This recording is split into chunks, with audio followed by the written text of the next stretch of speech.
Okay, ഒരു question 2019 CGL tier 2ൻ്റെ question ആണ്. മെൻസുറേഷൻ ടോപ്പിക്കിനെ ബേസ് ചെയ്തിട്ടുള്ള ക്വസ്റ്റ്യൻ ആണ്.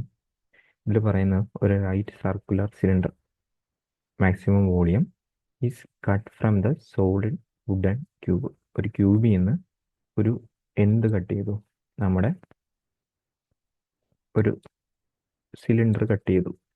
എന്നിട്ട് ബാക്കി വരുന്ന പോർഷൻ അതിൻ്റെ വോളിയം പേഴ്സൻറ്റേജിൽ റെപ്രസെൻ്റ് ചെയ്യാനാണ് ചോദിച്ചിരിക്കുന്നത്.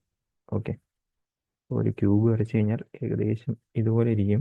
കുറച്ചൊക്കെ തെറ്റിയിട്ടുണ്ട്, അഡ്ജസ്റ്റ് ചെയ്യാം. ഇതിൽ നിന്ന് ഒരു എന്ത് കട്ട് ചെയ്തു? സിലിണ്ടർ കട്ട് ചെയ്തു. അപ്പോൾ ടോപ്പിൽ നോക്കുമ്പോൾ ഒരു സർക്കിൾ ഇങ്ങനെ ടച്ച് ചെയ്തിരിക്കുന്ന രീതിയിലായിരിക്കും. അപ്പോൾ ഈ സർക്കിളിൻ്റെ റേഡിയസ് എന്തായിരിക്കും വരുന്നത്? ഈ സ്ക്വയറിൻ്റെ ക്യൂബിൻ്റെ സൈഡിൻ്റെ പകുതി. ക്യൂബിൻ്റെ സൈഡ് എ ആണെങ്കിൽ അതിൻ്റെ പകുതി ആയിരിക്കും എന്ത് വരാൻ പോകുന്നത്? അതിൻ്റെ റേഡിയസ് വരുന്നത്. സിലിണ്ടറാണ്, താഴോട്ടുണ്ടാവും, അത് ഓർത്ത് വെച്ചേക്കുക.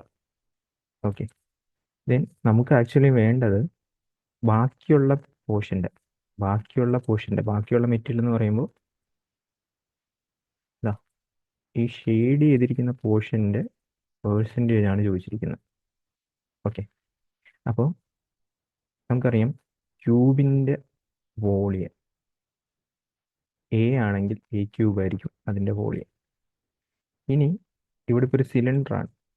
സിലിണ്ടർ ആയതുകൊണ്ട് തന്നെ πr²h ആണ് അതിൻ്റെ ഹൈറ്റ്. എന്താണ് πr²h? πr², ആറിൻ്റെ വാല്യൂ എത്ര വരും? a/2 whole square, a²/4 into height എന്ത് തന്നെ വരും? ഹൈറ്റ് എന്ന് പറയുന്നത് ഈ പറയുന്ന ക്യൂബിൻ്റെ ഹൈറ്റ് തന്നെ വരും. എ എന്ന് തന്നെ എടുക്കാം. ഓക്കെ, അപ്പോൾ അതിൽ നിന്ന് വേണമെങ്കിൽ എ ക്യൂബ് കോമൺ ആയിട്ട് എടുക്കാം. എ ക്യൂബ് കോമൺ ആയിട്ട് എടുത്തു കഴിഞ്ഞാൽ 1 മൈനസ് പൈക്ക് പകരം 22/7 എന്ന് എഴുതാം. പൈക്ക് പകരം 22/7, ദെൻ ഒരു 1/4 ഇത് തമ്മിൽ ക്യാൻസൽ ചെയ്ത് കഴിഞ്ഞാൽ 11, ഇവിടെ 2. ഓക്കെ, അപ്പോൾ ബാക്കി പോയിട്ട് a cube 14 minus 11/14. That means a cube 3/11.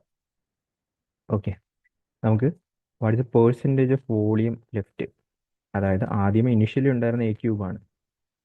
ഇപ്പോൾ ബാക്കിയുള്ള മെറ്റീരിയൽ എന്ന് പറയുമ്പോൾ എ ക്യൂബ് ഇൻറ്റു 3/11 ആണ്. അതിൻ്റെ പേഴ്സൻറ്റേജ് ആണ് ചോദിച്ചിരിക്കുന്നത്. അപ്പോൾ ആ എ ക്യൂബും ക്യാൻസൽ ചെയ്ത് പോകും. അതായത് 100ൻ്റെ 3/11 ആയിരിക്കും ആൻസർ. അതായത് 300/11.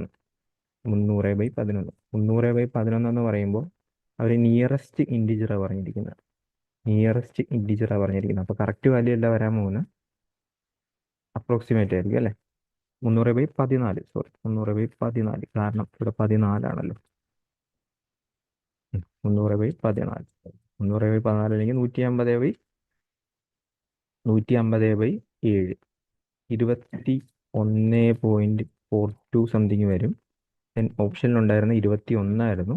സോ ഫൈനൽ ആൻസർ 21 ആണ് ഇതിൻ്റെ ആൻസറായിട്ട് വരുന്നത്.